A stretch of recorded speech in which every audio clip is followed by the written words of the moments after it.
You see the slides now? Yes po, Doc. Sorry.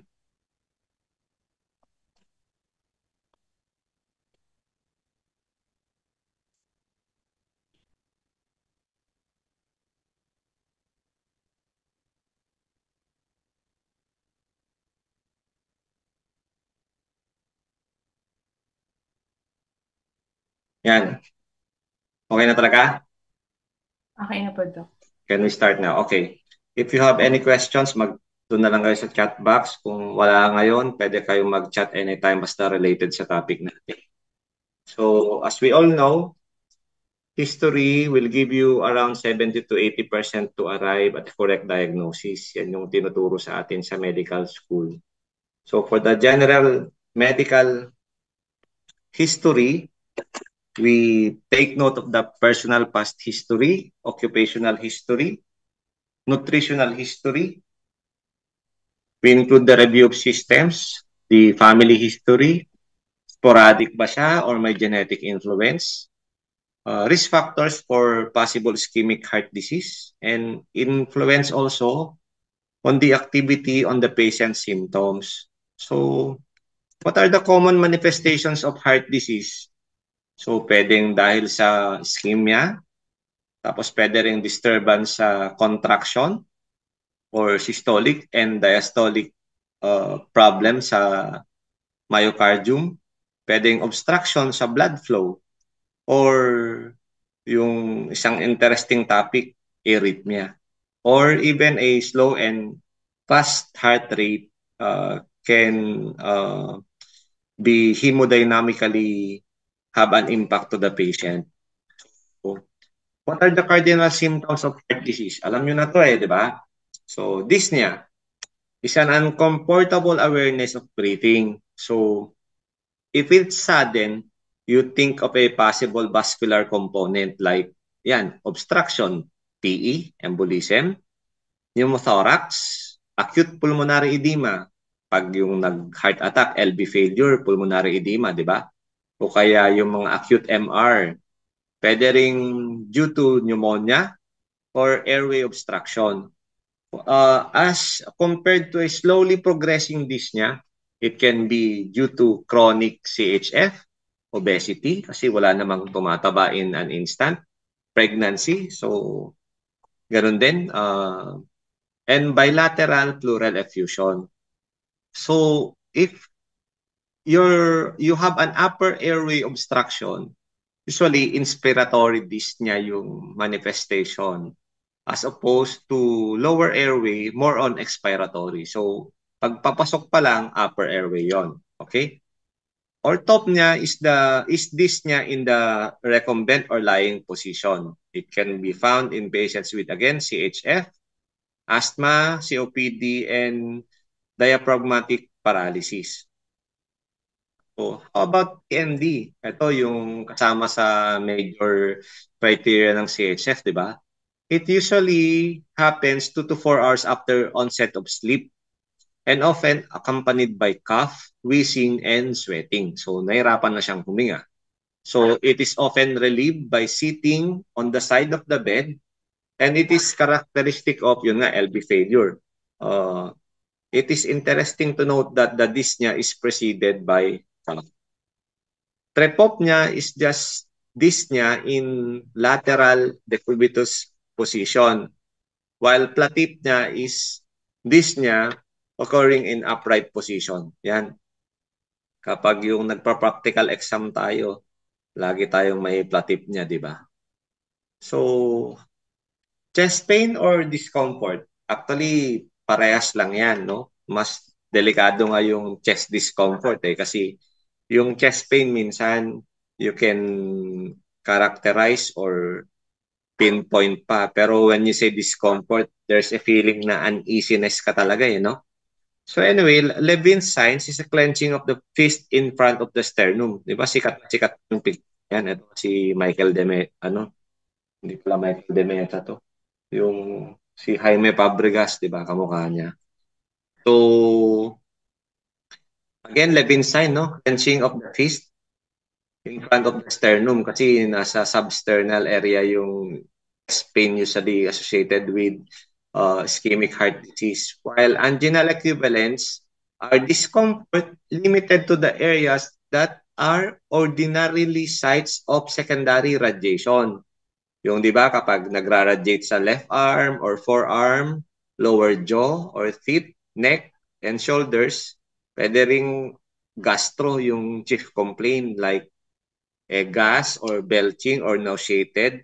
Pwede ring dizziness or diaphoresis. They are possible anginal equivalents. So, ang ibig sabihin natin dyan, example, patient came in with those symptoms kahit gas or belching siya. But if you try to interrogate, may risk factors yung patient like hypertension, baka may diabetes, smoker, or stressful yung buhay niya. Be careful. Dapat i-rule out nyo na baka mamaya may acute coronary syndrome. Always include it in your differential diagnosis. Remember also your ECG, 50% of the time will not reveal STT changes that are usually associated with ACS. So, high index of suspicion pa rin. Okay ba tayo? Okay tayo? You can follow? Naririnig naman loud and clear, pati yung slides? Yes po, Doc. Yes po, Okay, Doc. thank you. So, ito lang yung mga possible sites, no? Pwedeng sa neck area, yung MI, yung ischemia sa left shoulder, pwede rin sa epigastric, pwede rin sa interscapular area. Pero wala siya usually sa right and left lower anterior chest. So, pag nasa gilid na, mukhang hindi naman na cardiac. Pero kapag nasa baba pa rin, epigastric pwede. Tandaan niyo yun. Okay? So, sometimes the pain is alleviated or eliminated or reduced by body positions. Ang pinaka-example dyan is yung pericarditis that because if you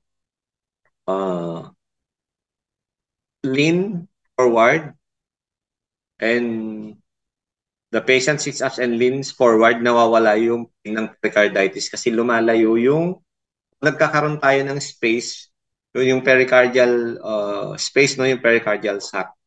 Lumalayo konti. So, nag-expand siya, hindi masyadong nararamdaman yung inflammation. Therefore, reducing the pain.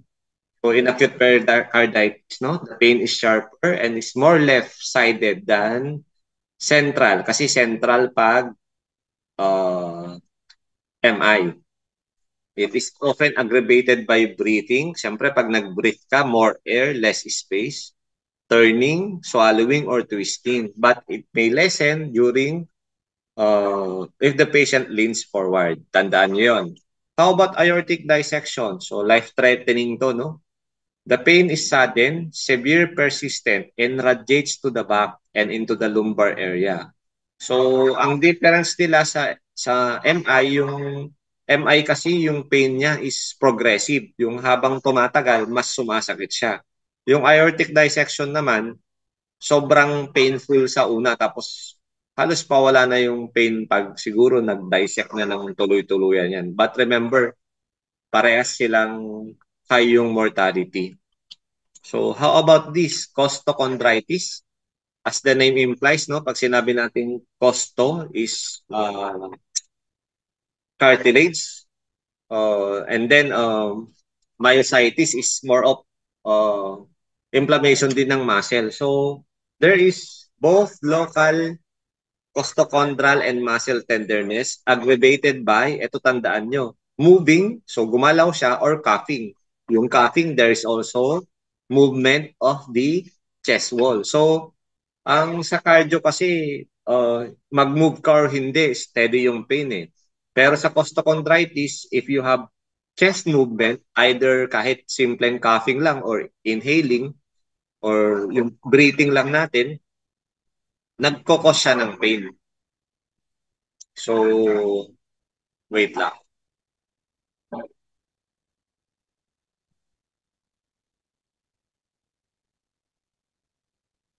How about Tietze syndrome? So it is a localized swelling of the costochondral and costosternal joints. So parang din siyang costochondritis. So how about relief of pain ng cardio?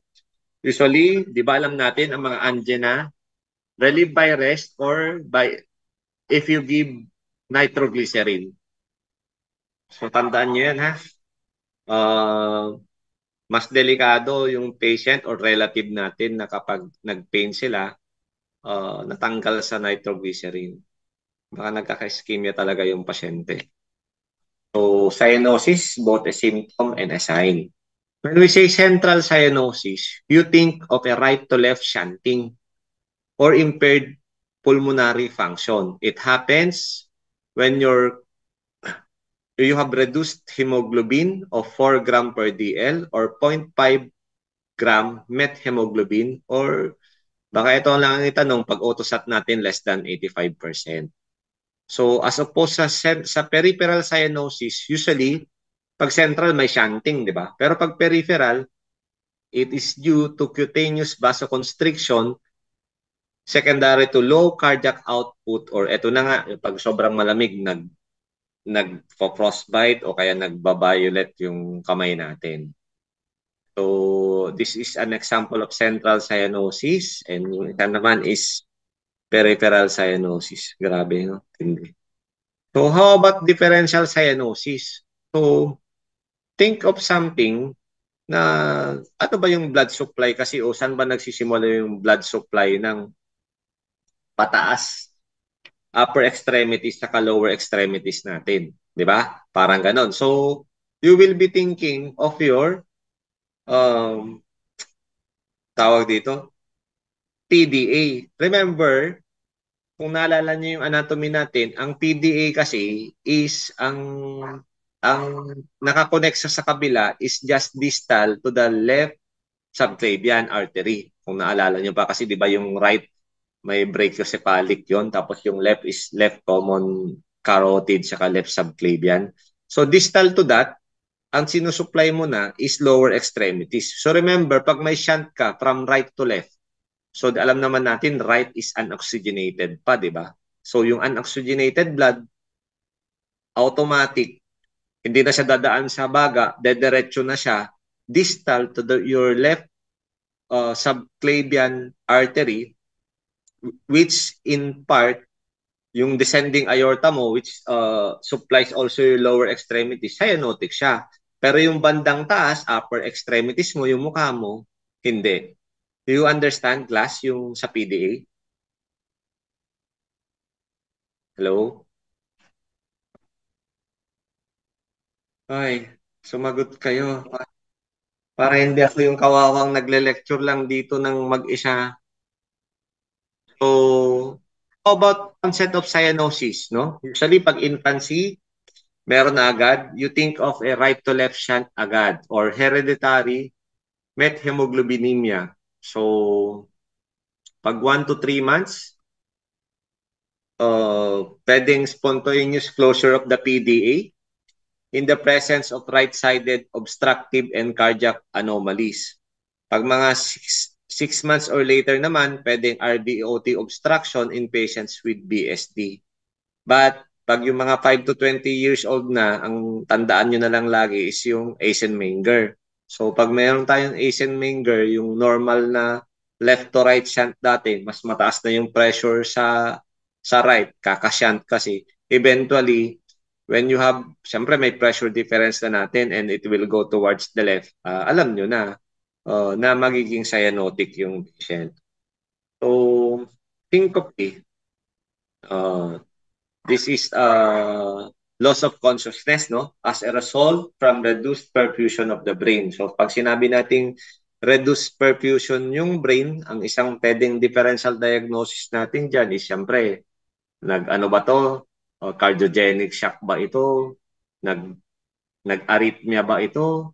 Or pwede rin kasing nag-seizure siya. Pwede rin yun eh. So, cardiac syncope is rapid onset without aura. So biglaan siya. And usually not associated with convulsive movements and consciousness is regained promptly. So pag cardiac, electrical na electrical yung dating. Biglaan daw, tapos kapag na-regain niya yung consciousness niya, parang walang nangyari. Tapos walang mga convulsion. So usually, ito yung mga common causes or clues from the history in elucidating the cause of syncope. So pag may drugs, di ba? Usually sa elderly, kahit anong kadalasang antihypertensive drugs can give you orthostatic hypotension. Also, hypoglycemia if the patient is taking insulin. Pag masyado namang painful or emotional stress, you can have vasovagal syncope or hyperventilation. Pag yung the usual naman na yung nakakot and tie, tapos masyadong mahigpit yung neck part, syempre pag nag-move ka, nandun yung carotids natin.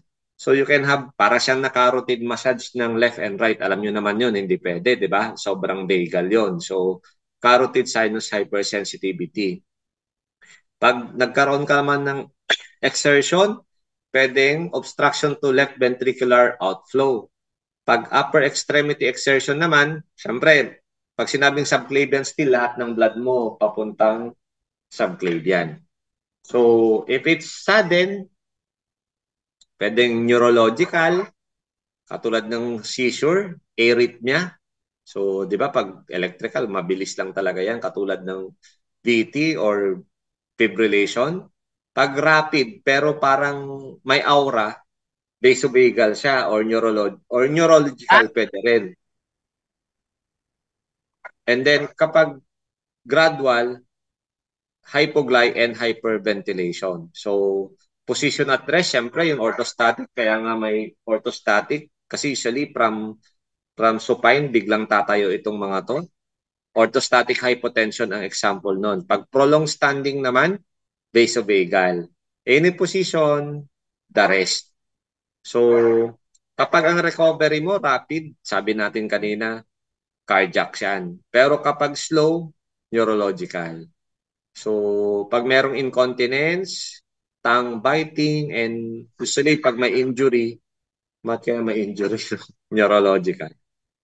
So, palpitation, one of the most common chief complaint ng mga pasyente natin sa cardio and magiging pasyente nyo rin hopefully pag nagpa-practice na kayo sa gusto nyo maging paglaki nyo. So, it is an unpleasant awareness of the forceful or rapid beating of the heart.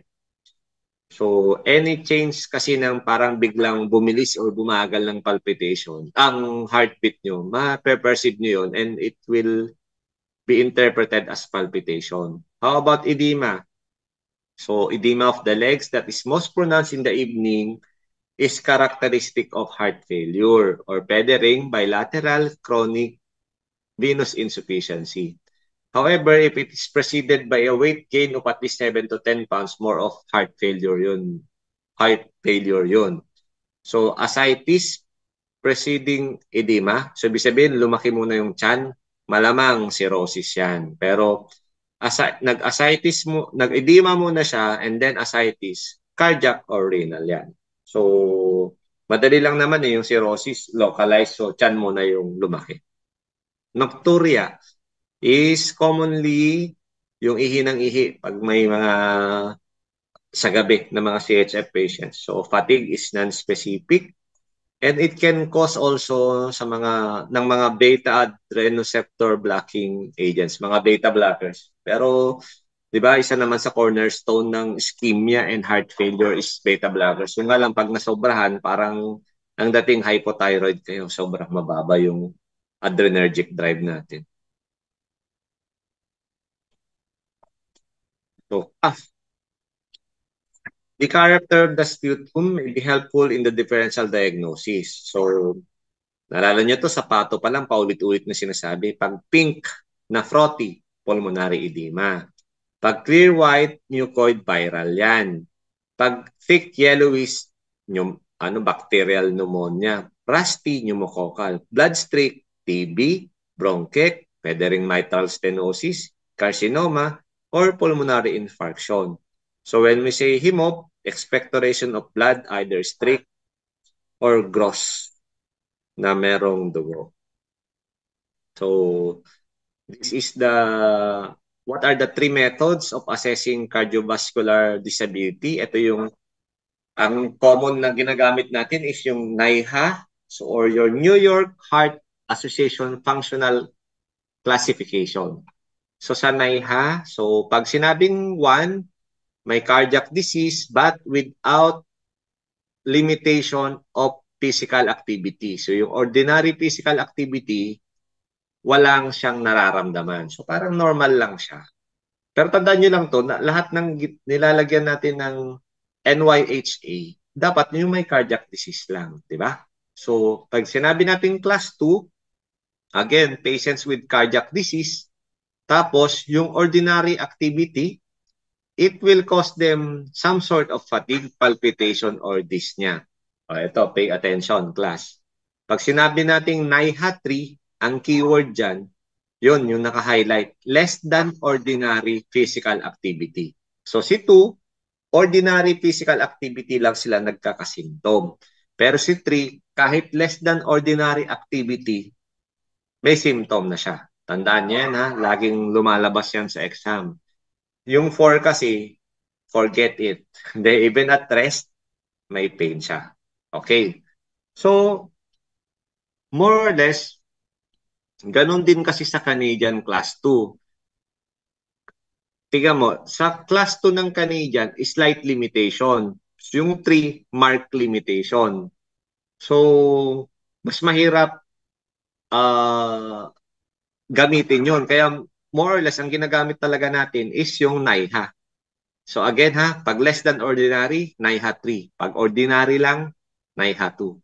So how about the specific activity scale? Kung naririnig nyo na yung mga metabolic equivalents, kung sino yung mga nag-gym sa inyo, baka may idea kayo sa mga ganyan.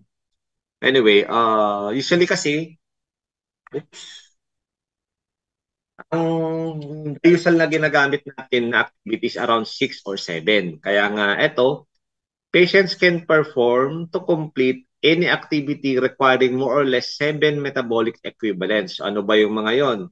Can carry 12, roughly 10 kilos, up to 8 steps, carry objects that weight 80 pounds, pwede kang mag-shovel ng snow, wala namang snow dito, pwede kang magkaroon ng skiing, basketball, handball, or jog, walk. Yung normal na activity. Pag nagawa niya yung 7, functional class 1.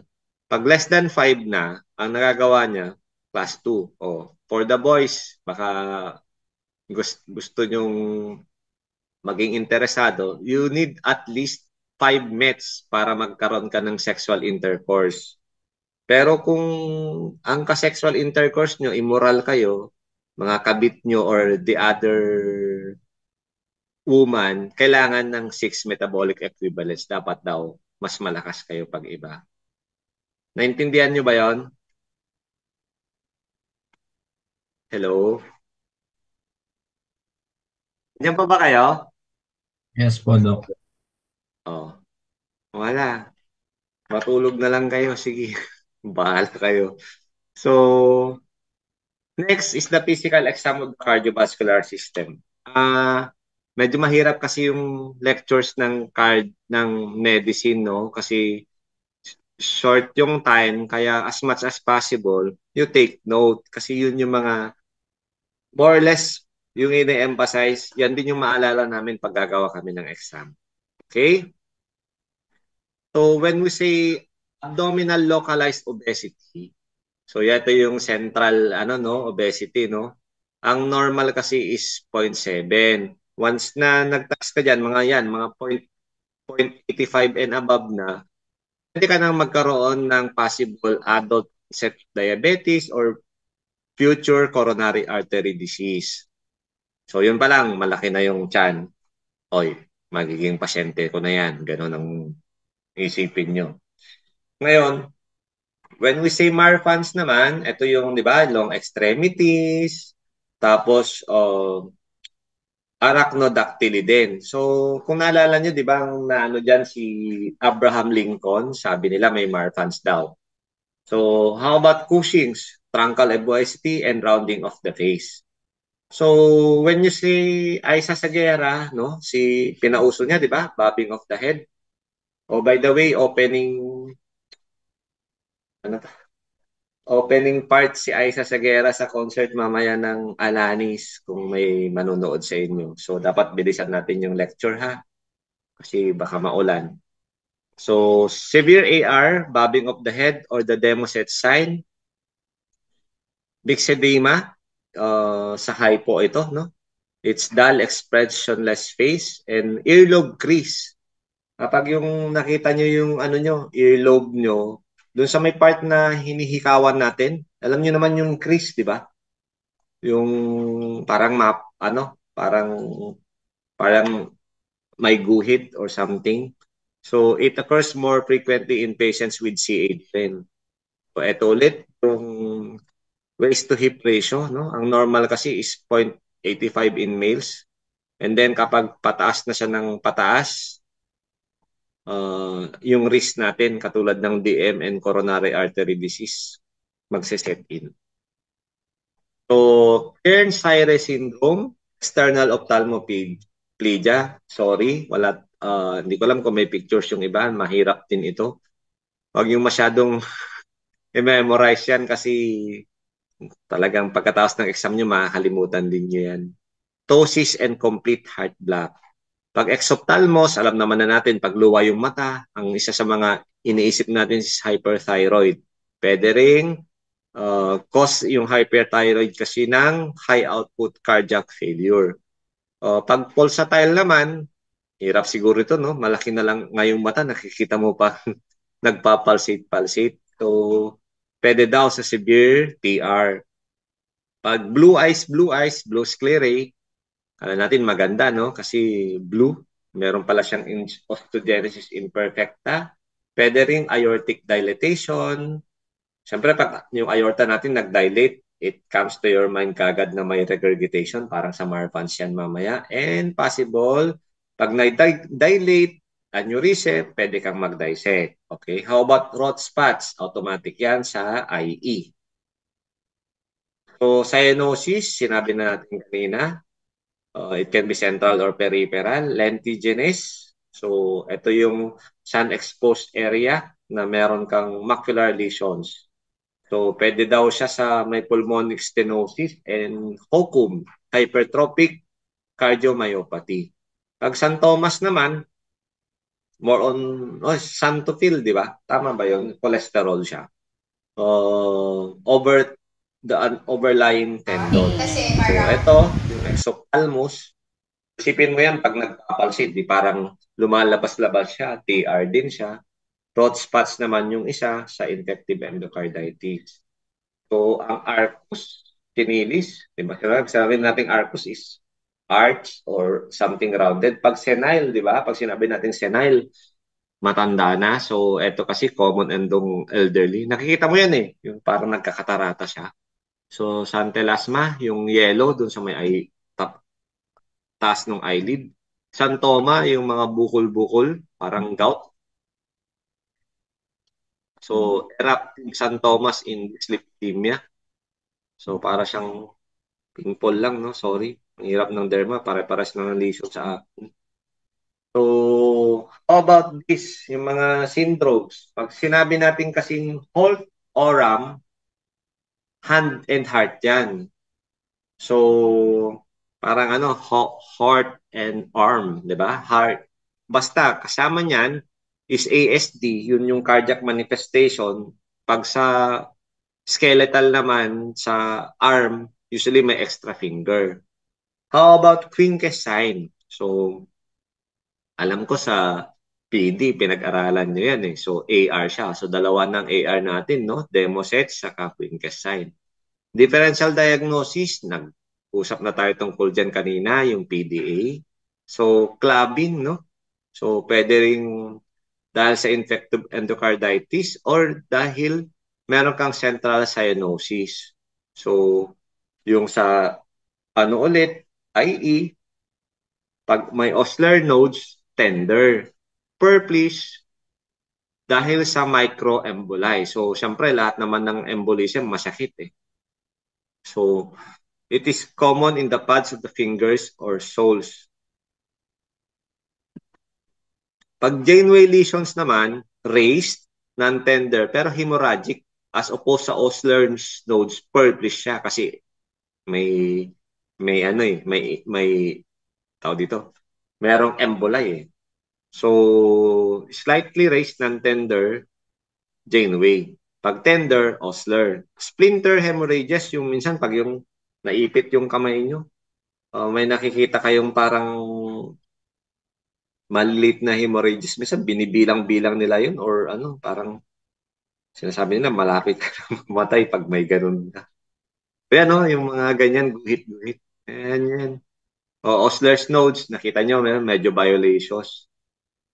Violations siya, no? Lalo na yung third digit. And then yung Janeway lesions natin, yun, nakita mo sa palm, parang meron siyang pimple sa may bandang gitna.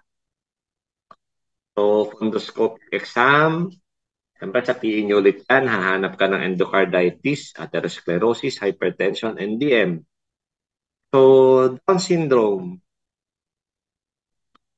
So, is the most of the complete atrioventricular septal defects occur in Down syndrome more than 75.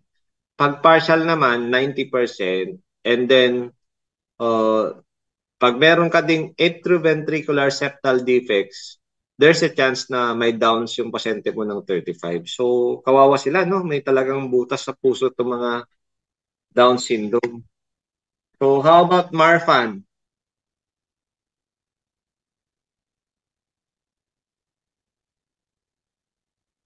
Diba asa naman yung ulan? So, arachnoid, di ba? Spider. Metaverse. So, spider fingers, abnormally long and slender fingers. Positive wrist sign. So, pwede nyo nang gawin sa kamay nyo yan ngayon.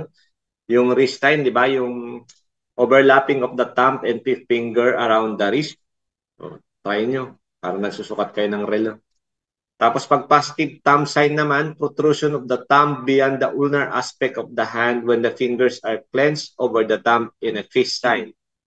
So, parang tinago nyo yung hinlalaki nyo, pero lumabas siya dun sa pinaka little finger. So, when we say Marfan, it is usually associated with, tulad na sinabi ko sa inyo kanina, aortic aneurysm or dilatation. Pwede rin daw siyang associated with mitral valve prolapse. Yan, isulat-sulat nyo na yung mga yan. Okay.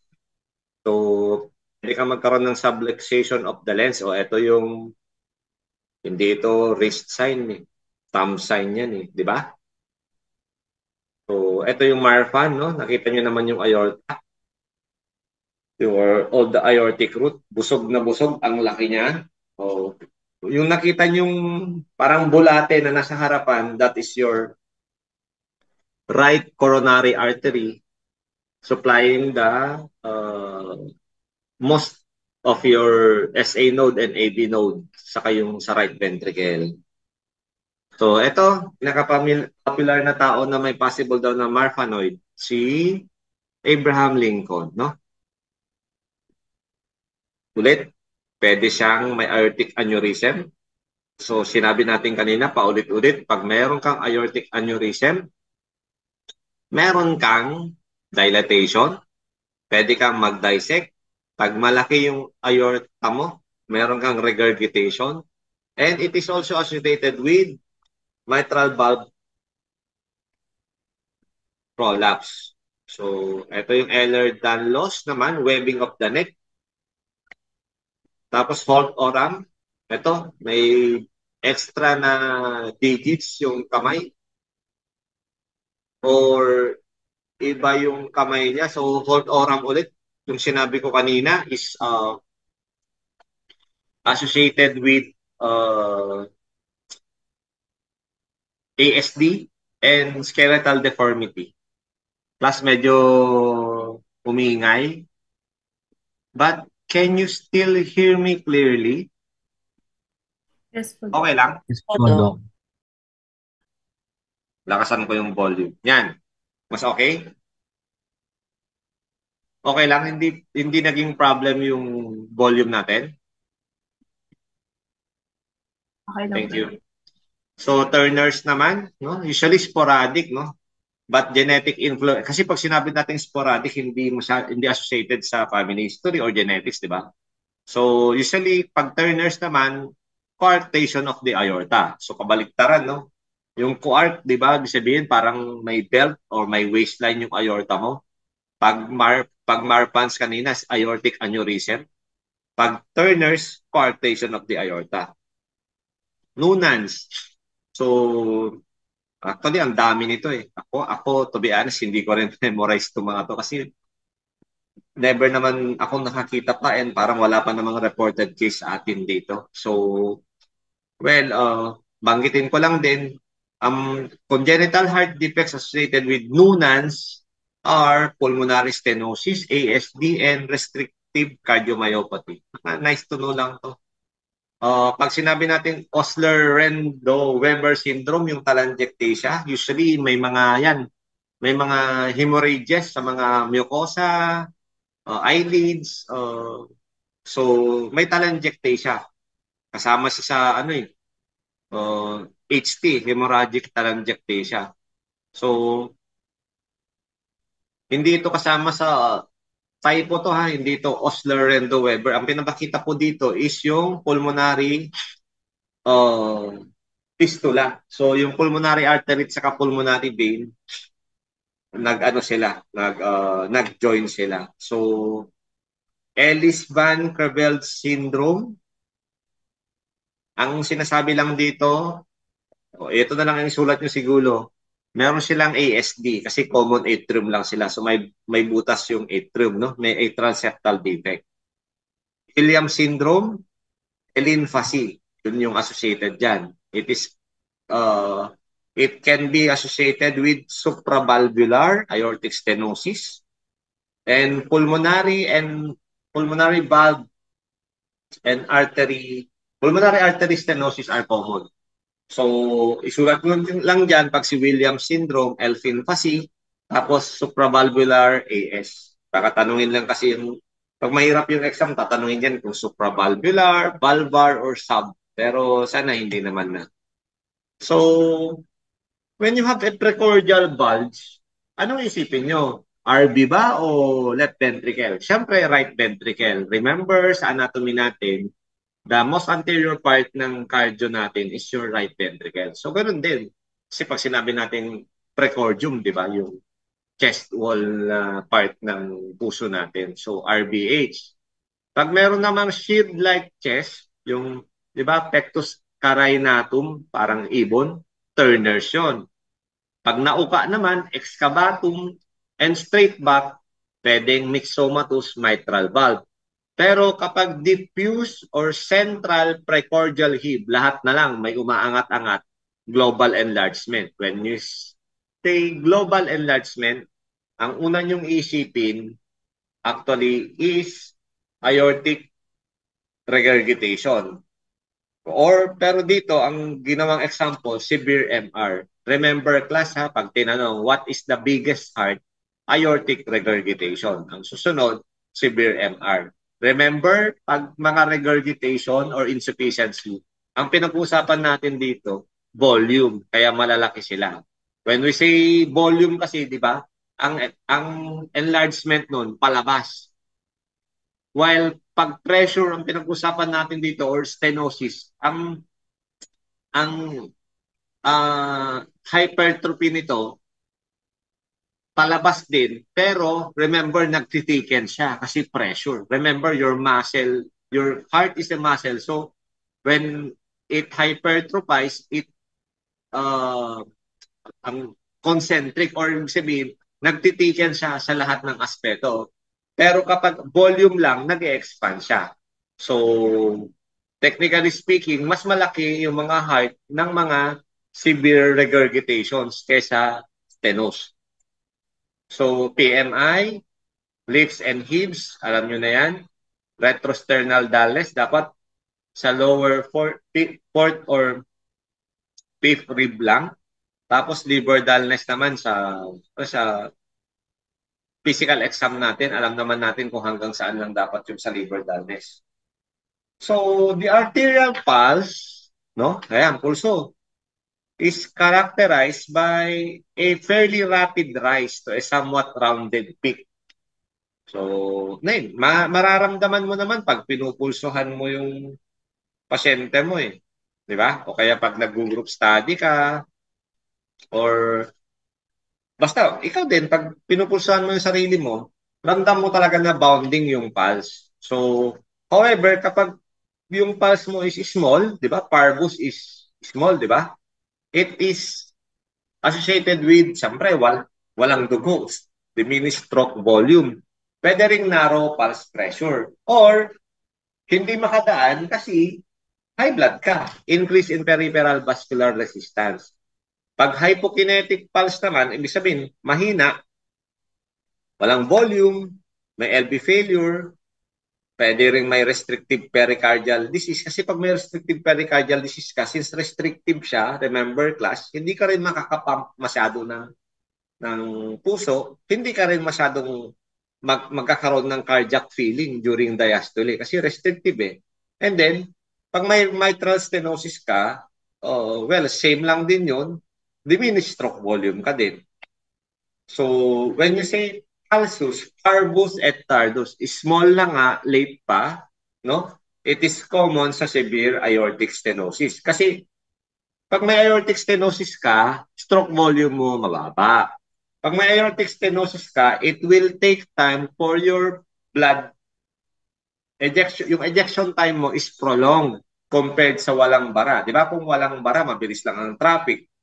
Pero kung may bara, mabagal, siksikan. So yung pulse mo, konti yung dumadaan, parvus, tapos tardus, late pa.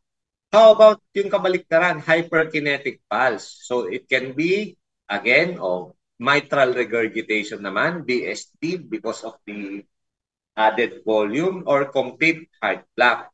Pag hyperkinetic naman, pwedeng may lagnat, nag-exercise, anemic, or anxious. Waterhammer pulse. So it is a pulse that have rapid upstroke followed by rapid collapse.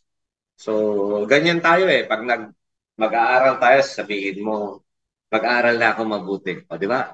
Abrupt upstroke 'yun. Pag upo mo pa lang wala na ulit yung drive. So rapid collapse.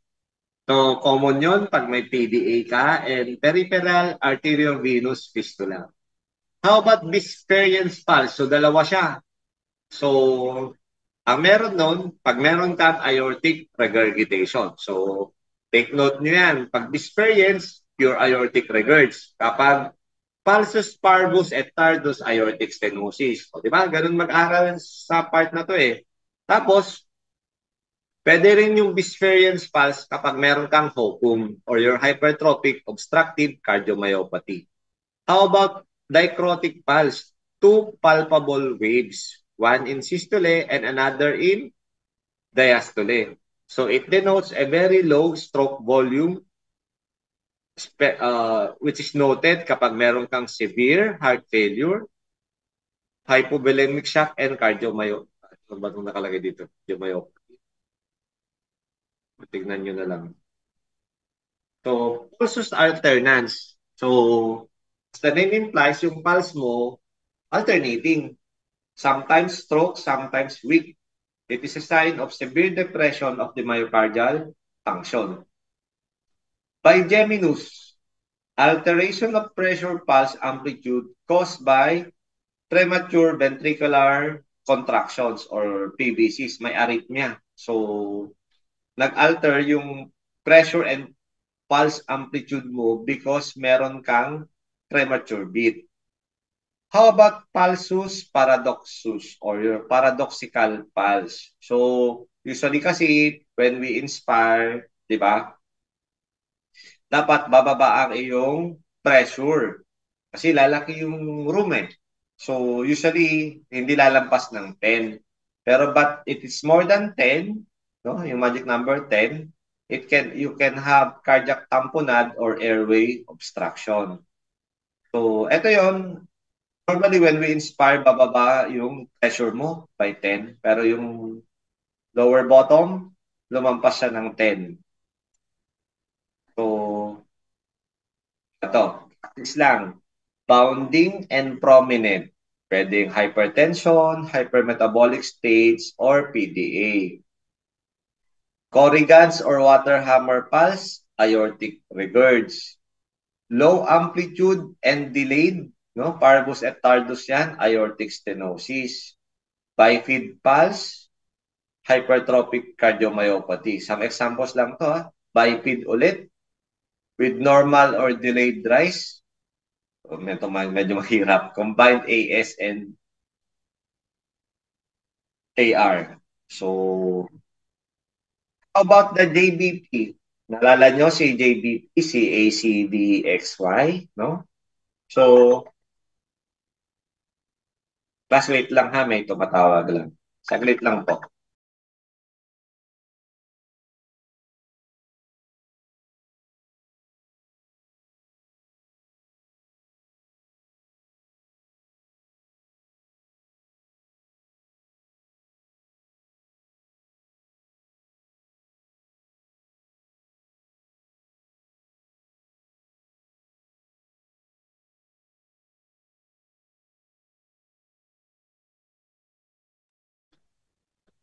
Okay, class? Okay tayo ulit? Yes po, Doc. Okay, so ito yung JBP, no? Usually kasi ito yung 5 plus 3. Yung 5 yung distance between yung RA sa sternum mo, tapos yung ruler na gagamitin natin, tapos yung 3, yung sa pulsations na makita natin. Ang ginagamit natin is yung external jugular vein.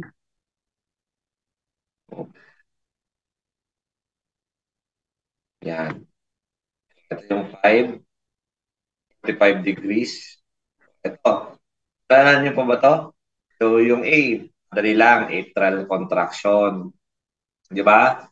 Tapos, yung X is, siyempre after contraction, relaxation. But remember, habang nagre-relax yung atrium mo, remember ha, atrium ito.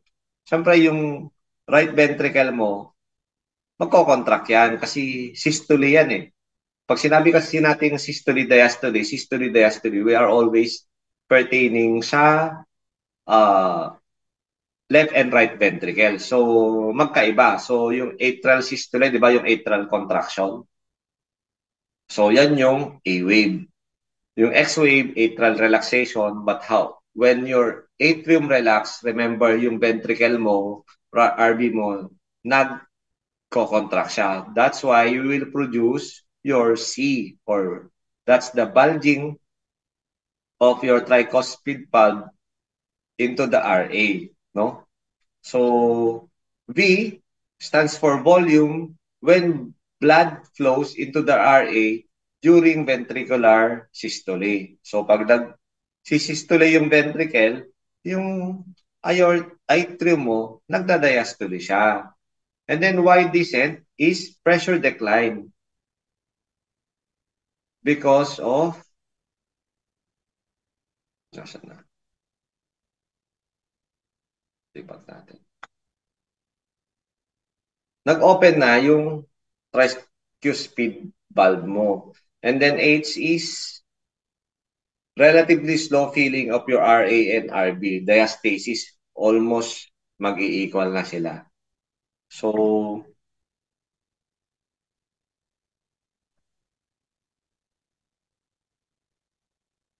yan.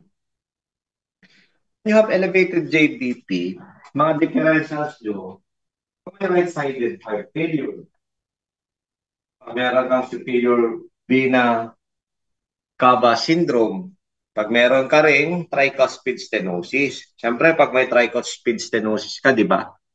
Yung jugular venous pressure mo, tataas. Kasi remember, di ba, venous nga sila. Di ba, ang drainage mo yan is yung SBC. So, yung SBC mo at saka IBC mo, isa lang naman yun kung nasan sila eh, nasa right atrium sila. So kapag may traffic sa tricuspid, yung right atrium, it will not accumulate. So magbabackflow yung pressure. Tataas ngayon yung JBP mo. So meron ka ring unilateral or persistent left subclavian vein. So, 'di ba? Ang mga veins naman lahat yan magde-drain sa coronary sinus. Again, ang coronary sinus mo ulit magde-drain sa right atrium. Ganun ulit ang storya niya. Mag-elevate ang JVP mo pag may persistent left subclavian vein ka. So, when you have Canon A waves, so ibig sabihin ng Canon A waves, yung matindi yung atrial contraction mo. So, what are the examples na pwede kang magkaroon ng ng intense or high atrial contraction pag meron kang AV dissociation? So, how is that? Remember, paano kapag yung nag-contract yung atrium mo, sarado yung yung tricuspid valve mo. Kunyari, di ba? Di sobra yung pressure na ma-generate niya. Kasi kapag may AV dissociation ka, remember, kanya-kanya na sila. It is no longer rhythmic or hindi na maganda yung blood flow mo. Minsan, nagko-contract si ventricle, sarado pa yung pulmonary artery or yung kasi may AV dissociation ka. Oh, sorry. Nagko-contract yung atrium mo, sarado pa yung tricuspid mo. Kasi nga, there is iba yung impulse na pinanggagalingan ng atrium mo tsaka ventricle mo. So, hindi na sila synergistic. Kaya nga AV dissociation. So, di ba, pag nag-lecture naman tayo ng ECG, mare-review natin siya. How about a prominent CV wave with rapid wide descent tricuspid regurgitation yan? So, ano naman yon? So, imagine nyo, maraming volume, di ba? Kasi nga, tricuspid regards. So, maraming volume na bumalik sa right atrium mo. And then, syempre, since marami siya, pag nung nag-open yung yung tricuspid valve mo, maraming flow na maraming blood coming from the TR din nung unang cycle. Thereby rapid yung wide descent. Naalala nyo, yung wide descent is decline in pressure when the tricuspid valve opens. Yan naman yung ilan. So, example ng tricuspid stenosis sa letter A, mataas yung A wave. Constrictive pericarditis, sharp wide descent, and deep Y. So, severe right-sided heart, pantay sila. Yung isa naman is complete AV block. Yan, no? Hindi, yung A wave, may sarili siyang timing. Hindi na siya hindi na sila in synergy with the ventricular contraction. And then take note, pag may atrial fib ka, absence of A wave. O, kahit yun lang isa sa mga matutunan nyo ngayon. Basta atrial fib, fibrillatory waves, you cannot see A waves in ECG, or you cannot see P waves in ECG, you cannot see A waves also in your JVP. So yung nandun sa C, TR yan, no? So mataas yung B, tapos biglang Y descent. So sa cardio, you need these following components. You must know the etiology, like congenital ba, infectious ba, hypertensive or ischemic. How about the anatomic abnormalities? Which chambers are involved? May left ventricular hypertrophy ba? Or which valves are affected? Is it the mitral, aortic, or both? When we say physiological disturbance naman, is arrhythmia present? Is there evidence of CHF or myocardial ischemia? So, pag arrhythmia, physiologic yun ha. Pag heart failure, physiologic din. So, and then yung functional classification, yung kanina, yung New York Heart Functional Classification. Yung therapeutics, ano yung ibibigay lang na gamot. So, blood pressure, alam nyo na kung paano mag-measure niyan. Just don't forget, no? The length of the bladder should be 80% of the circumference and the width should be 40% ng circumference. So, Bruby, pwede may aortic, renal, or iliac. So, murmur or cardiac auscultation. Heart sounds are vibrations associated with the abrupt acceleration or deceleration of blood. So, siguro, nakapag-auscultate na rin kayo siguro kahit pa paano or kahit pa paano pwede nyo i-auscultate yung sarili nyo ngayon. Pwede naman. Lalo na yung heart sounds lang para ma-master nyo lang yung labdab-labdab. So, first heart sound, alam natin yan, no? Closure of the AV valves. And then, they can be split by 10 to 30 milliseconds and it is normal. So, pwede mag-split ang mitral and tricuspid sound or your S1. So, what do you think will contribute to the intensity of the first heart sound or S1? O, ganito, imagine nyo the position of the mitral leaflets at the onset of ventricular systole. Siyempre, kung malayo yung pinanggagalingan ng mitral leaflet mo or open na open siya, pag nagsara yan, malakas yan. Ganito lang yan, class, yung pintuan. Imagine mo na ibabalibag mo yung pintuan. Yung isa is half open lang siya. Yung isa, full open. Applying the same force, I think, walang ano dito, pilosopo, mas malakas yung head, yung door banging nung fully open kaysa yung door na half open lang siya. So, yun yung position. Siyempre, the rate of rise of the left ventricular pressure pulse din. Kung masyadong mabilis, yung rise, mas malakas din siya. The presence or absence of structural disease of the mitral valve. So parang ganito, kung yung pintuan readily na isasara bukas, malakas yung tunog. Pero kapag yung pintuan, kunyari, makapal, mabigat, sumasayad sa floor, like severe stenosis, tandaan nyo pag severe mitral stenosis nyo, soft ang S1 nyo.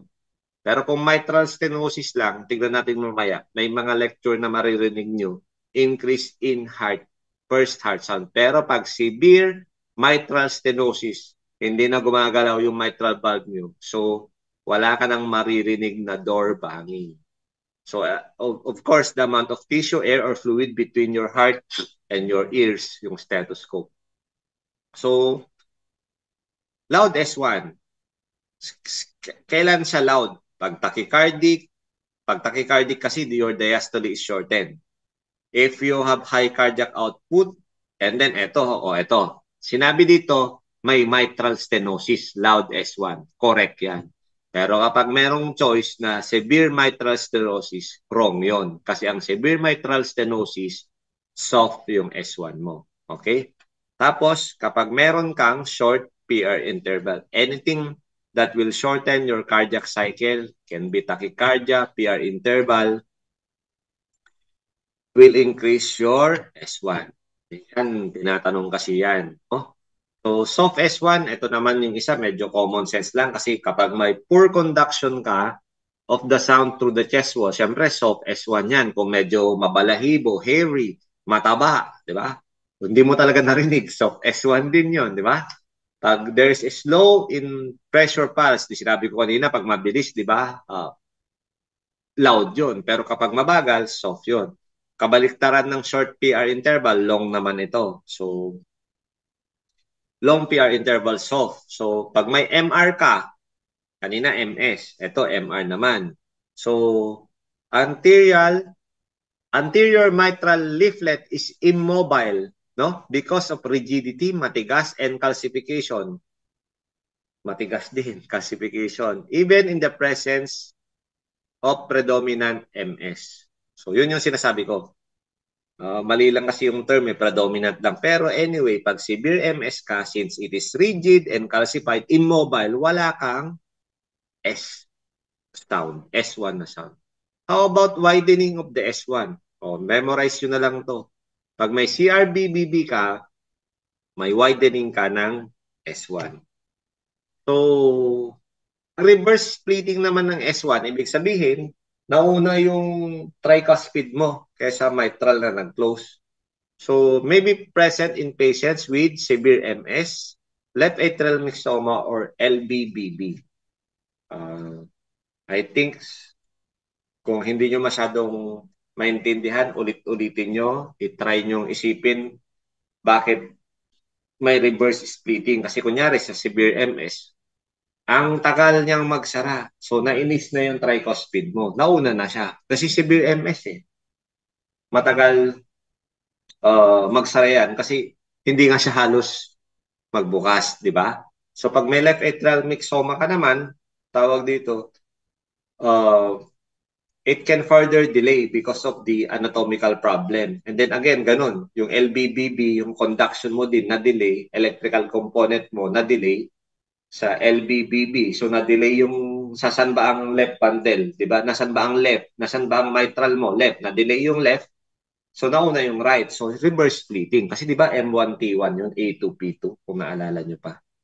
Second heart sound, it corresponds to the closure naman ng atrial, mitral, and aortic and pulmonic valve. So splitting of the heart sound occurs normally during inspiration. So, mas maririnig nyo kasi yung splitting during inspiration kasi pag nag-inspire kayo, nadidelay yung P2.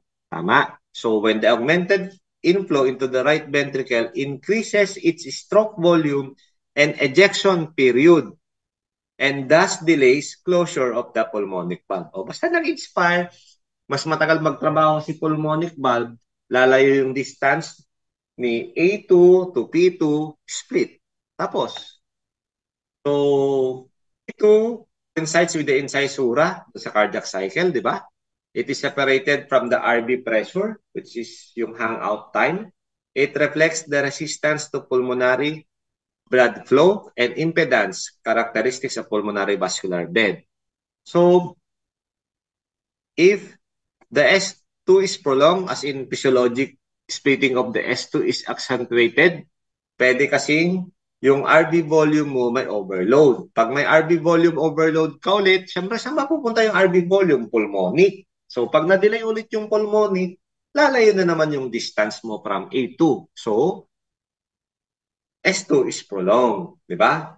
How about S2 is reduced or narrowed? Kapag meron ka namang increase in peripheral vascular resistance, siyempre pag increase in vascular resistance, magsasara ka agad yun.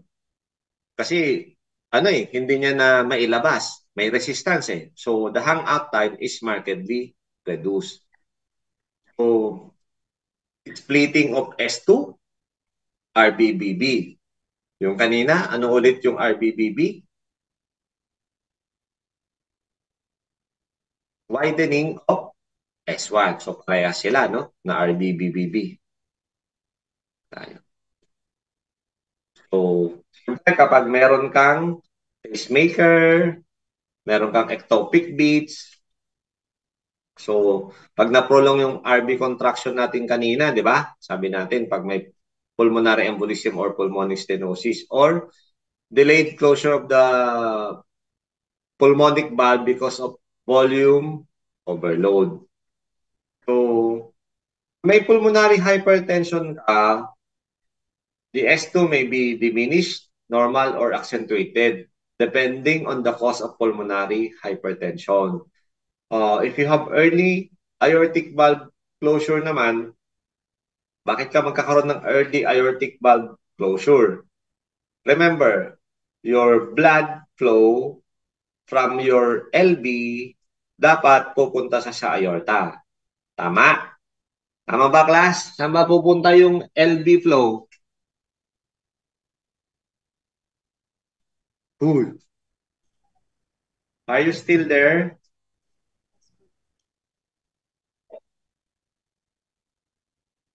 Dami-dami nyo. Isa lang yung taga-yes. Yes po, Doc. At walang boses ng babae. Gusto ko boses ng babae. Wala? I hope you guys are listening kasi sobrang na ayoko tong online class na hirap talaga. So, when you have MR,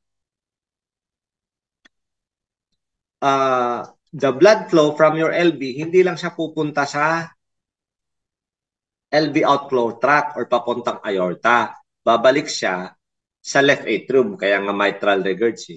What do you think sa timing ng aortic valve nyo?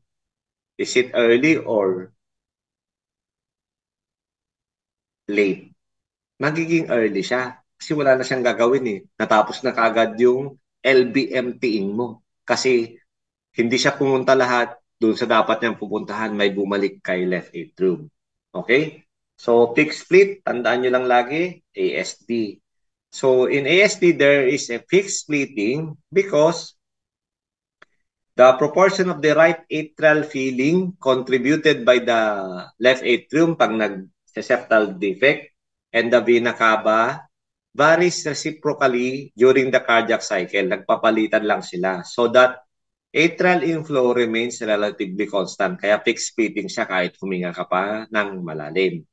So, there is also a little inspiratory exaggeration of the splitting of S2. Di ba sabi natin kanina, kapag nag-inspire ka, magkakaroon ka ng splitting or delayed kasi nga yung pulmonic valve closure mo, madidelay. So, how about paradoxical split? O, ganyan ulit. LBBB, siya na naman. So, pwede rin during severe aortic outflow obstruction, large aorta to pulmonary artery shunt, systolic hypertension, or ischemic heart disease, cardiomyopathic, or LV failure. Yung third heart sound, di ba? Yung rapid filling pace to. So, it's a low pitch and it is produced in the ventricle after the A2.14 to 0.16. So, A2, P2 muna, tapos S3, S4 kung naalala nyo yung sa cardiac cycle natin pag nag-lecture S1, S2, S3, S4. No? So, it's frequent in normal children and patients with high cardiac output. So, pero kapag 40 years old ka na and above, it can be a sign of AV regurg, impairment of ventricular function, so heart failure, no? And conditions that increase the rate or volume of ventricular filling. So, yan, often disappears with treatment of heart failure kasi since rapid volume siya, volume overload siya, pag binawasan mo during diuretics, mako-correct yung heart failure. So, pericardial knock, the constitutive pericarditis, again, after A2. So, it is earlier. So, ulitin natin, S1, S2, pericardial knock, and then S3. Di ba? Kasi it is an S3 that is earlier. So, after nung A2, P2, pericardial knock, and then S3. So, how about opening snap? Diba? Sa opening snap, ang tandaan nyo lagi dyan is yung mitral valve. And then always remember, the longer is the opening, the A2OS interval, mas mild. Kapag yung A2OS interval mo, shortened na, ibig sabihin severe yung MS. So, ano siya ha? Indirectly proportional ang tawag doon. No? So, the A2OS interval is inversely related to the height of the mean left atrial pressure. So, ibig sabihin, if your mean left atrial pressure is high, mataas yung gradient mo, severe ang MS mo. Short heart sound. So, the short heart sound is again low pitch, presystolic. Kasi after ng S4, magsystolic na tayo doon sa may S1, S2, di ba? Produced in the ventricle during ventricular filling. It is best heard with the bell piece of the stethoscope. So, kasama siya, no? Sa atrial contraction. After S4 is atrial contraction. So, syempre, pag may atrial fib, walang atrial contraction, wala ka rin S4. So, it occurs when diminished ventricular compliance increases the resistance to ventricular feeding. Kasi tandaan nyo, di ba, your atrial kick will contribute around 25 to 30% of your cardiac output or your end diastolic volume. So S4 is usually kailan ba yung parang matigas ang feeling, 'di ba? Yung kailan ba kailangan malakas pa ng atrial, kailangan mo pa ng atrial kick, dapat hindi kasi majority nga dapat passive, no? But they exist when you have systemic hypertension, you have AS, HOCM, ischemic heart disease, and acute MR. It is loudest at the apex, tapos sa left lateral position. So, it is frequently accompanied by prominent A-wave in JBP. So, right-sided S4 naman, RV hypertrophy. Or siyempre sa right side tayo, pulmonic stenosis or pulmonary hypertension. Oh, ejection sounds, malapit na tayo sa mga murmurs natin. So, it's a sharp, high-pitch event occurring in early systole. Kasi ejection early systole. Occurs in the presence of aortic or pulmonic valve stenosis and in conditions associated with dilatation of the aorta or pulmonary artery. How about non-ejection? Basta automatic, yung isa ejection, yung isa non-ejection or mid-systolic kasi gitna siya. Pag ejection kasi right from the start, di ba? So, occurring with or without a late systolic murmur. Often denote a prolapse ng leaflet ng mitral valve. So, tandaan nyo, ang MVP merong mid-systolic click. Oh, it has non-ejection murmur. It can be result as a tensing ng chordae tendon ninyo. Tapos, it is heard best at the LV apex na naman. So, tandaan nyo lang dito, pag mga ejection sounds, usually AS, aortic stenosis, pulmonic stenosis, mga ganyan. Pag mid-systolic click naman or mid-systolic murmur or non-ejection, yung murmur ng MVP. So, heart murmurs, these are vibrations that set up in the bloodstream loudness of murmurs that can be graded 1 to 6. So, naalala nyo pa yung 1 to 6? Ang thrill, saan ang thrill magsisimula? 4. So, the precise time and onset of the murmur is important, no? And then it depends on the part where it occurs during the cardiac cycle. So, the location and radiation of the murmur is influenced, of course, by the direction of the high velocity jet. So, accentuation of murmurs during inspiration. So, di ba, again, paulit-ulit, if we inspire, your systemic venous return increases because your thoracic pressure decreases, so mas maraming babalik na dugo. So, kapag ganun, dumami yung murmur dahil mas maraming dugo na bumalik, it originates on the right side of the circulation yung murmur. Baka mga TR yan, PR. Ganun ka. So, example lang, A, holosystolic. Remember, simula pa lang ng ejection, meron na. Hanggang sa dulo, meron.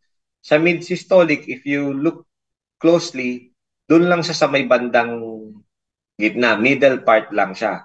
Kung medyo mas mahirapan kayo sa may kulay-kulay, tignan nyo sa may part ng sa S1 saka A2 sa may bandang baba. Yung part na may murmur doon sa phonogram, ang tawag nila doon. Holosystolic o buo. Yung mid-systolic, yung crescendo, decrescendo na tinatawag. So, ganun din yung sa kabila, early diastolic murmur, tingnan mo, doon pa lang sa incisura, parang meron na siya. Yung isa naman, mid-diastolic murmur, kung kailan nakababa na siya.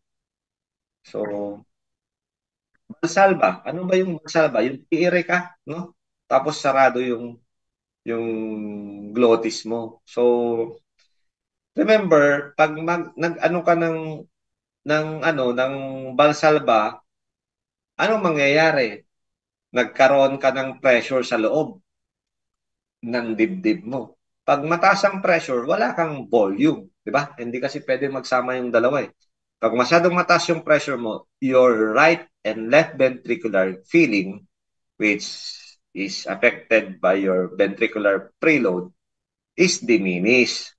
So, wala kang dugo, di ba? Kasi pressured. Parang kumbaga nagtamponad yung thoracic cavity mo. However, hindi lahat ng murmur bumababa dyan.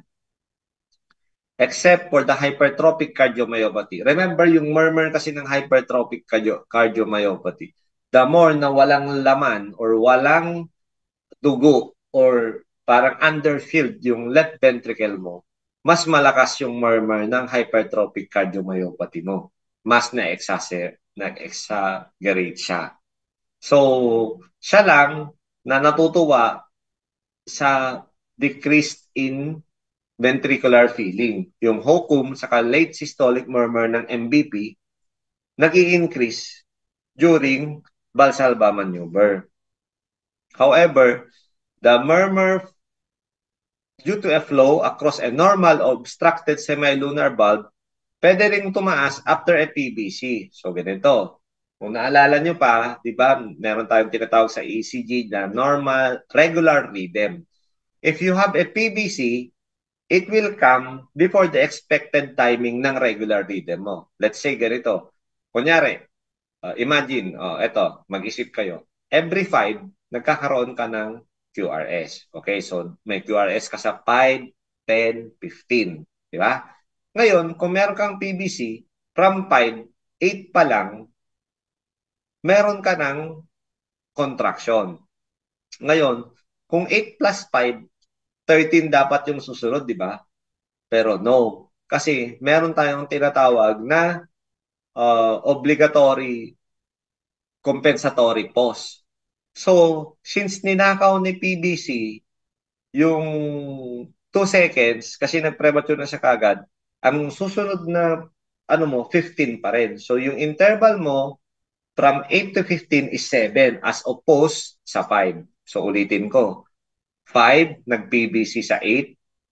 8 naging plus 7, 15. So, na-delay yung susunod na QRS mo. So, if you have a premature beat, tapos nagkaroon ka ng long RR interval, yung susunod na murmur mo, ma-enhance. So, basta tandaan nyo, normal, nag-PBC, madidelay yung susunod na QRS, your murmur will increase. So, murmurs due to AV valve regurgitation or a VSD does not change during during the beat following a prolonged diastole. So, kapag obstructed lang, pag may stenosis lang yun ha, pero kapag regurge, wala. Remember nyo yun ha? In-emphasize kong mabuti.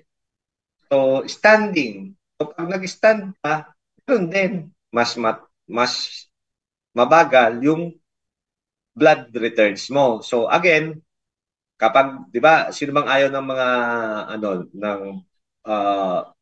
volume? Si cardiomyopathy, si hokum, at saka si late murmur ng MVP. Pag squatting naman, ito medyo mahirap. Pag nag-squat ka kasi yung pressure mo increase. Tapos yung venous return mo i-increase din kasi piniga mo yung nasa legs mo eh. Saan ba pupunta yung nasa legs mo? Hindi naman yan lalabas sa paa mo. Babalik yan sa puso mo. So imagine yung systemic arterial resistance mo tumaas kasi nag-squat ka. But then, yun yung afterload, di ba? Pero yung venous return mo, parang ganito lang. Yung pressure saka volume, pinasok mo lahat ngayon sa puso mo. So, it increases most murmurs. So, since may volume ka na, di ba? Galing from your venous return, hindi na tataas yung murmur mo ng hokum. And mitral regurgitation also. Kasi remember, ang murmur ng MR, dapat mababa yung pressures para marinig mo. Pag mataas ang pressures, hindi mo masyadong maririnig yan. How about sustained hand grip?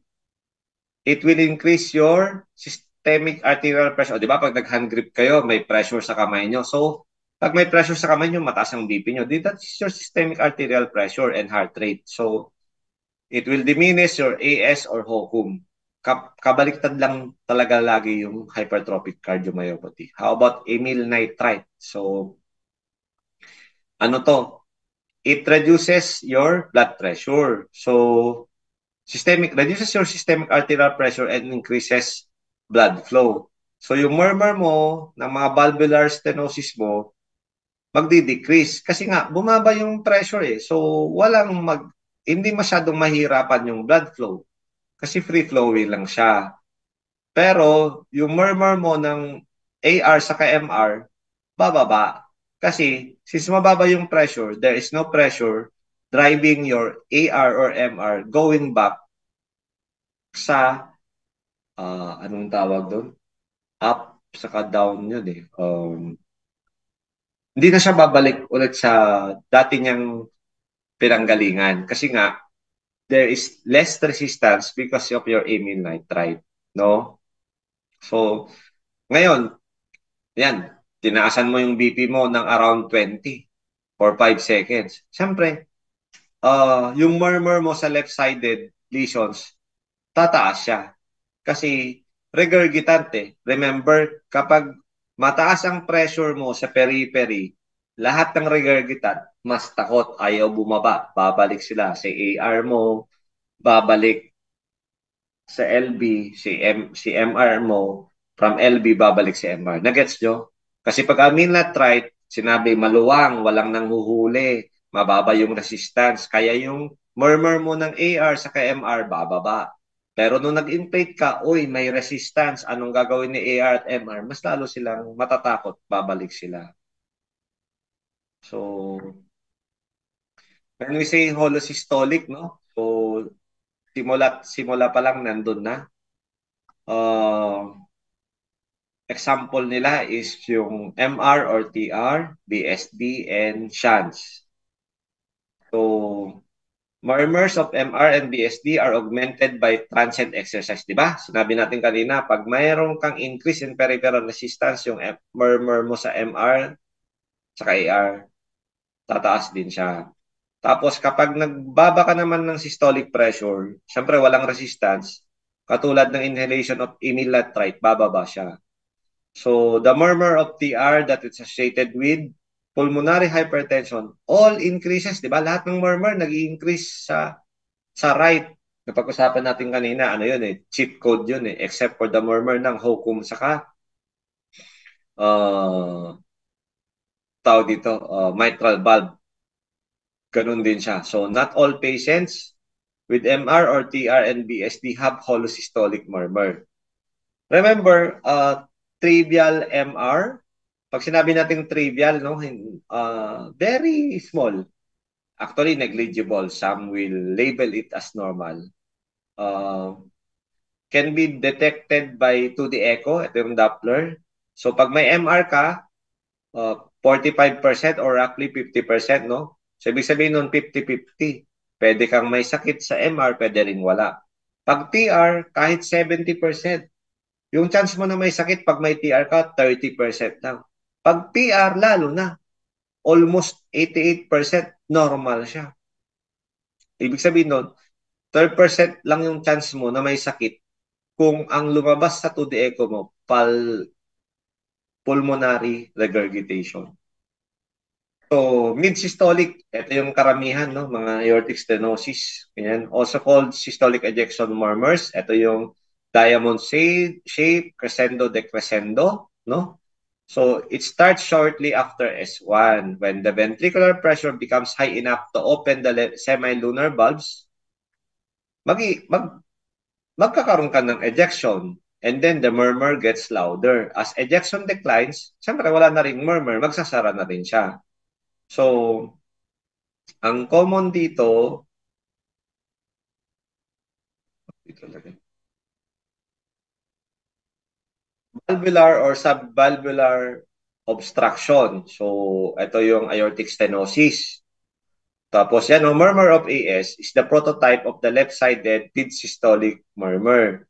So, yung supravalvular aortic stenosis naman, the murmur is occasionally loudest, even higher, with disproportionate radiation into the right coronary carotid artery. Wag na yan, masyadong toxic yan. Basta enough sa inyo na yung murmur ng AS, ang pinaka-example yan, mid-systolic murmur. Tapos kanina, may AS din na associated kay, ano yun, kay Willem, si Elvin Pasi. So, yun, si Hokum din, mid-systolic murmur din siya. So, siyempre kung ang timing ng ng regurgitation sa kabila, MR. Kasi ang AR is diastole, di ba? MS saka AR yung magpartner. MS at saka AR. AS naman at saka MR, no? So, they are mid-systolic murmurs, no? In a young adult with thin chest and high velocity of blood, pwede kang makarinig ng mid-systolic murmur heard in the pulmonic area without clinical significance. So, flow murmur lang yun. So, in elderly patients, pulmonic flow murmurs are rare, while aortic systolic murmurs are common kasi mga AAS na yan. O yan o. Due to aortic dilatation, valvular aortic stenosis, or pwedeng thickening lang ng leaflets. So, you don't need an obstruction or you don't need a stenosis just to produce a murmur. Pwede rin thickening ng valve leaflets mo, may murmur ka. So, the mid-systolic aortic and pulmonic murmurs are intensified after amyl nitrite inhalation and during the cardiac cycle following a premature ventricular beat. So, pero kapag naglagay ka ng transient arterial occlusion, parang yung kanina, tataas yung pressure mo, yung murmur mo, hindi mo masyadong maririnig. So, early systolic murmurs, pwedeng large BSD, puro BSD siya, no? Or acute MR. Kasi meron ding chronic MR eh. So, it begins with the first heart sound, kasi systole na yon, and end in the mid-systole. So, how about late systolic murmurs? Ang usapan natin kanina natin dito is yung murmur ng mitral valve prolapse. So, fairly highly pitched apical murmurs that start well after ejection, di ba? Sabi natin kanina, ejection saka non-ejection. And do not mask either heart sound. So, it is murmurs following mid-systolic clicks are due to late systolic MR caused by prolapse of the MVP. Basta late systolic murmur o yung non-ejection kanina, MR, it is caused by the late murmur of the mitral valve prolapse. How about diastolic murmurs? So, punta tayo sa diastolic murmurs, di ba? Ang pinakasikat dito yung MS. So, it begins with or shortly after S2. S2. As soon as the corresponding ventricular pressure falls enough below that in the aorta or siyempre sa kabilang side, pulmonary artery. So, AR or PR may be due to pulmonary hypertension. Usually, decrescendo kasi early diastolic murmurs, yung diastole naman sa una, malakas lang. Tapos habang na-transfer na lahat ng blood mo doon, wala nang blood flow, wala na rin siyang murmur. So, there is progressive decline in the volume or rate of regurg during diastole. So, AR. So, enhanced by acute elevation of the arterial pressure. Siyempre, pag mataas ang arterial pressure mo, then yung AR mo, katulad na sinabi natin kanina, pag meron kang increase in peripheral resistance, yung AR mo at saka MR mo, tataas. So, it diminishes with amyl nitrite. Kasi pag may amyl nitrite, dilatation and yung blood flow mo gaganda. So, kapag may AR, siyempre, ano ba yung partner ng semilunar? Pulmonic din. So, congenital pulmonic regurg without pulmonary hypertension, ganun din siya. So, siyempre, ang murmurs naman natin ng regurgitation is of course kung kailan sarado yung mga valves, kaya nga leaks eh, kaya nga insufficiency kasi the valve cannot hold on doon sa pabalik na blood. So, mid-diastolic murmurs at yung karamihan, it is the murmur of MR, PDA, BSD, pwede ring TR or ASD. So, usually, Common siya sa mitral or tricuspid valve stenosis. Ito na nga yung MS. So, duration of murmur is more reliable than its intensity. So, tandaan nyo ha, ng severity sa valve obstruction. So, syempre, yung lakas kasi, pwede kasing malakas lang pero tapos agad. Pero kapag mabagal, ibig sabihin nun, obstructed siya kasi hirap na hirap yung flow ng blood to get there where it is supposed to go. So, Coombs. So, saan ba yung Coombs murmur? No, tandaan niyo yan. Associated siya with acute rheumatic fever. So, Austin Flint naman, basta narinig niyo yung Austin Flint, it is the murmur ng aortic regurgitation. Okay?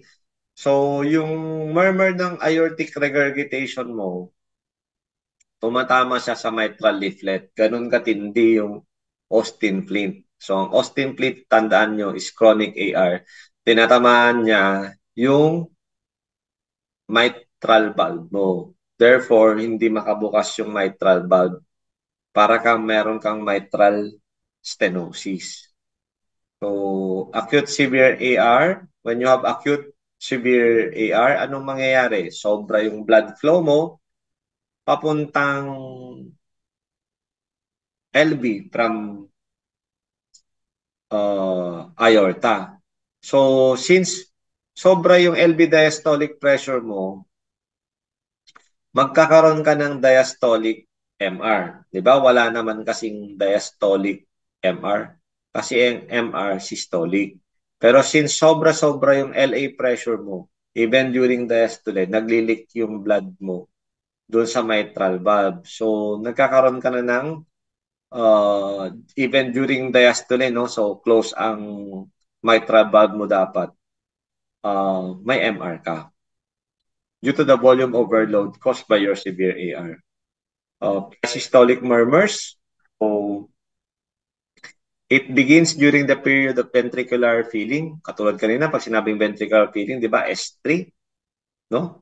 That follows atrial contraction, S4, and therefore occurs in sinus rhythm. It's usually due to AV valve stenosis. Yung mga presystolic murmurs natin, usually characteristic ng tricuspid stenosis in sinus rhythm.